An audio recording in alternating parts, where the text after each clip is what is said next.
जाएगा। और इसी बीच एक बड़ी जानकारी भोपाल से सामने आ गई है। रुख कर लेते हैं बड़ी खबर का। भोपाल से ये बड़ी खबर सामने आ रही है।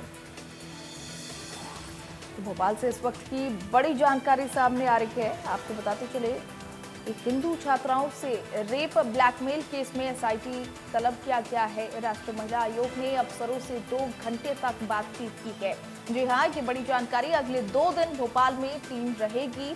ऐसे में एसआईटी का गठन किया गया है। आयोग की टीम और पुलिस केस को लेकर के चर्चा हुई है। ये बड़ी जानकारी आपको बता रखे हैं। भोपाल में छात्राओं के साथ ब्लैकमेल मामले में एसआईटी का गठन किया गया है।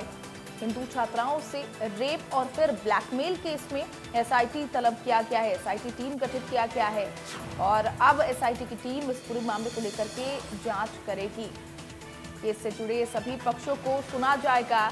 उसके बाद आयोग की टीम रेप पीड़िताओं और परिजनों से भी मिलेगी। सभी पक्षों को जरूरी सुझाव भी देगी। आरोपियों के सख्त खिलाफ कार्रवाई करने की बात भी यहाँ पर कही गई है। पुलिस की अब तक इस कार्रवाई का स्टेटस भी निकाला जाएगा। स्टेटस भी चेक किया जाएगा कि पुलिस ने अब तक इस पूरे मामले में कितनी कार्रवाई की है, कहां तक जांच पहुंची है। फंडिंग करने वालों की पुलिस को तलाश है। जी हां, इन लोगों को फंडिंग करने वाले लोगों की जांच की जा रही है। पुलिस ने इस दिशा में जांच शुरू कर दिए हैं। राष्ट्रीय महिला आयोग की टीम ने ये दिशा निर्देश दिए हैं। वित्तीय सहायता पहुंचाने वालों की जांच के निर्देश दिए गए।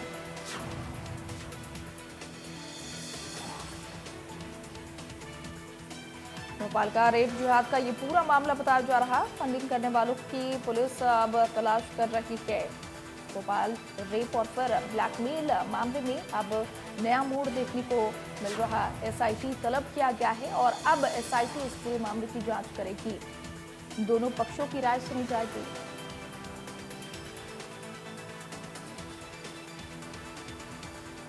महंगी बाइक, कार किराए से लिए कई कमरे, इसकी भी जांच की जाएगी। क्लब में खर्च होने वाली राशि कहां से आती थी, इस पर भी अब पुलिस जांच करेगी। इस दिशा में भी पुलिस की तरफ से जांच की जाएगी। तो वैभव हमारे साथ फोन लाइन पर बने हुए हैं। वैभव, अब भोपाल रेप और ब्लैकमेल मामले में नया मोड़ आया है। एसआईटी गठित की गई है और वो अब इस पूरे मामले की जांच करेगी। हर पहलुओं पर एसआईटी की तरफ से जांच की जाएगी। दरअसल जो एसआईटी है वो पहले ही गठित की गई थी, लेकिन एसआईटी वो किन किन बिंदुओं पर जांच करेगी, उसमें कुछ नए बिंदु एड ऑन हुए हैं। उसको लेकर ये पूरी ही खबर है। दरअसल जो फंडिंग की बात है, क्योंकि जिस तरीके से लव जिहाद, लव सेक्स धोखा की बात सामने आई है, जिस तरीके से रेप का पूरा प्रकरण सामने आया हिंदू लड़कियों के साथ में, तो अब ये जो मुस्लिम युवक थे, इनके पास पैसा कहाँ से आ रहा था? ये जो महंगी 3.5 लाख रुपए की बाइक चलाता था, क्लब्स में जाते थे, इसके साथ ये जो शौक करते थे, इसके लिए पैसा कहाँ से आता था? रूम जो किराए पर लेके रखे थे 3 से 4, क्लब्स में जाते थे, लड़कियों को दिखाते थे अपनी शान और शौकत, जिसके दम पर लड़कियां आकर्षित होती थी।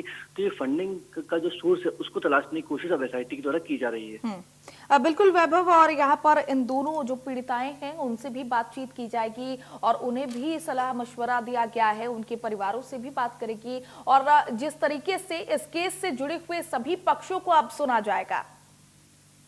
ये जो टीम पहुंची है, ये पूछताछ कर रही है, ये सभी पीड़िताओं से भी बातचीत करेगी और जो एसआईटी है, एसआईटी से बातचीत भी की जाएगी इसमें कि जो सदस्य हैं कि वो किस तरीके से पुलिस इस मामले में पूरा काम कर रही है, जो पीड़िता हैं उन्हें किस तरीके से यहाँ पर साजिश के तहत जो सिंडिकेट है इसके द्वारा अपने चंगुल में लिया गया। तो ये जो केस है का शुरुआत कैसे हुई और अब पुलिस किस तरह से इस मामले में कार्रवाई करे, इसको लेकर पूरी ही बात है। बहुत शुक्रिया हमारे साथ जुड़ने के लिए और तमाम जानकारियों के लिए।